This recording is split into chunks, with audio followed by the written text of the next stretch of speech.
Estamos escuchando este año en el Evangelio Dominical el Evangelio de San Mateo, y su estructura está atravesada por unas partes en las que están concentradas las enseñanzas del Señor y otras partes más narrativas que nos hablan de los encuentros, de los milagros y de los hechos de Jesús. El fragmento que escuchamos del capítulo 18 de San Mateo en este domingo nos dice algunas palabras sobre la Iglesia que quiere el Señor. Y es un capítulo muy importante y quisiera comentar las claves que nos dice el Señor. ¿Cómo es la Iglesia del Señor en esas claves que nos da el Señor? Pues mirad, lo primero que nos dice el Señor es que nos tenemos que hacer como niños. El mayor es el que se hace como un niño. Es más, el Señor dice, quien recibe a un niño, me recibe a mí. Con lo cual, el Señor está diciendo que Él tiene alma de niño, que Él es un niño ante Dios Padre. Entonces, la Iglesia de verdad es la Iglesia que se compone de hombres y mujeres que creyendo van madurando en la fe, creciendo hasta el punto de que llegan a ser de verdad como niños ante Dios.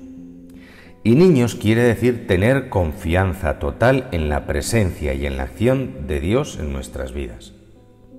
Una confianza que lleva al menos a dos cosas: a creer firmemente lo que el Señor dice y a cogerse de la mano del Señor y dejarse conducir por Él. Esta es la clave de la vida, porque realmente sólo así somos verdaderos creyentes. Si estamos ciertos de la cercanía y de la presencia del Señor, si creemos lo que Él nos revela, lo que Él nos dice como palabra que debe guiar nuestra vida y de una manera personal y viva, como un niño nos cogemos de la mano del Señor y nos dejamos conducir. Por tanto, primera clave que ilumina todo lo que el Señor quiere hacer con nosotros en la Iglesia. Si nosotros no creemos lo que Él nos dice, no podemos vivir en el Señor. Y la palabra del Señor se acoge en el corazón con una confianza plena en aquel que nos las dice. Una persona de una gran vivencia de este ser de niño decía siempre esto: la vida del cristiano es como caminar por un precipicio. Y de una mano estoy agarrado a la mano del Padre y con la otra mano voy recogiendo frambuesas. Voy por un precipicio, la mano en la mano del Padre y la otra mano recogiendo frambuesas.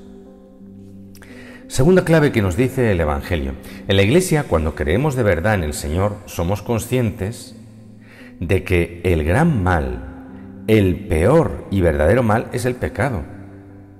Escuchamos lo siguiente: si tu hermano peca, repréndelo, corrígelo. Si te hace caso, has salvado a tu hermano. Previamente dice que lo peor que puede pasar es que a un pequeño, a un niño se le escandalice. Es decir, que uno se convierta en piedra de tropiezo y le haga tropezar en el camino del Señor. Eso es lo peor que puede pasar. Hasta el punto que dice el Señor que es mejor perder la mano, el pie o el ojo que caer en pecado. Fijaos hasta qué punto el Señor nos deja el tema claro. Lo peor que puede pasar es caer en el camino del pecado. Por eso Él ha venido a salvarnos del pecado, entre otras cosas. El Señor, ante esto que dice, nos dice tres cosas, fijaos. La primera, con aquel que se extravía, ¿qué hay que hacer? Pues como una oveja perdida, lo dice Él.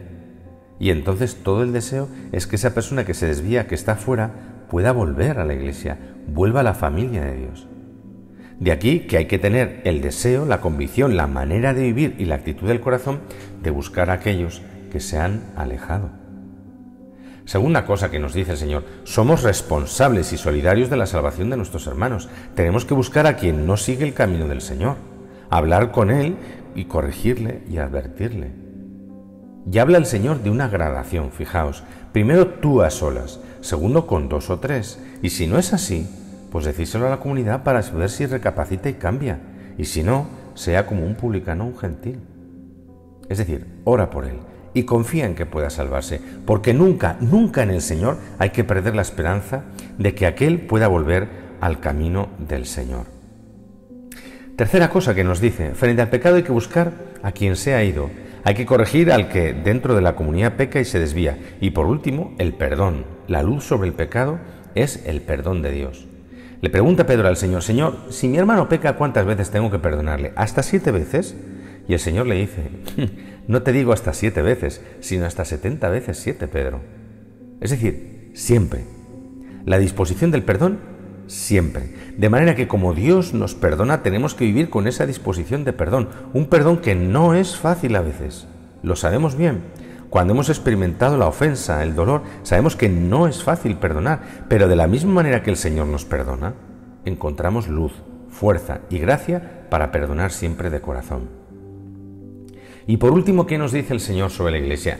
Pues esa Iglesia en la que hay que ser como niños, donde el gran mal es el pecado y donde hay una luz de respuesta al pecado, que es buscar, corregir y perdonar, pues es una Iglesia que ora, y que ora con plena confianza. Cuando 2 piden algo en mi nombre, yo lo haré.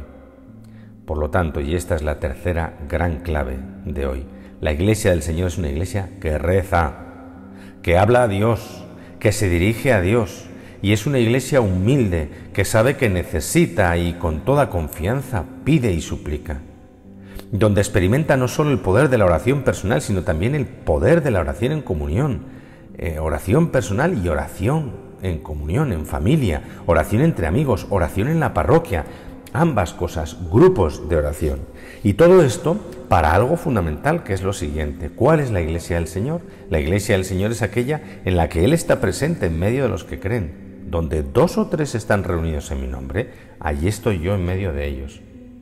Comienza el Evangelio de San Mateo después de la genealogía de Jesús con el anuncio a José, y este anuncio tiene un momento clave, si os acordáis. Acoge a María porque el niño que espera viene del Espíritu Santo, y por eso el que va a nacer será llamado Emmanuel, porque es Dios con nosotros. Por tanto, ¿quién es Jesús? Jesús es Dios con nosotros. Es Dios hecho hombre que está entre nosotros, siempre presente y vivo, que ha entrado de una manera nueva en la historia de la humanidad. Últimas palabras del Evangelio de San Mateo. ¿Qué dice el Señor al final del Evangelio? Dice: y sabed que yo estoy con vosotros todos los días hasta el fin del mundo. Jesús dice: yo con vosotros siempre, yo con cada uno personalmente, yo aquí donde están mis discípulos, los que creen en mí. El Señor resucitado asciende, pero después de ascender y quedar oculta a nuestra mirada está la realidad de la promesa, que se cumple siempre. Y es que Jesucristo está siempre presente en medio de nosotros. Por tanto, la Iglesia de Jesús es la Iglesia que tiene el gozo y la certeza de la presencia del Señor, que la ama, que la salva, que está siempre cercana, que nos acompaña siempre en el camino de nuestra vida, y de una manera especial se hace presente cuando nos reunimos en su nombre. Y si hay una reunión por excelencia donde Jesús se hace presente, es la Eucaristía. Qué maravilla, ¿verdad? Saber que hoy, aquí, ahora, domingo, lo que escuchamos del Evangelio se está cumpliendo. Así que te damos gracias, Señor, por la maravilla de tu Iglesia, porque has hecho la Iglesia de esta forma. Haznos, Señor, vivir lo que nos pides. Danos gracia para vivirlo y haznos sentir siempre el gozo y el consuelo de tu presencia permanente con nosotros. Feliz domingo. Amén.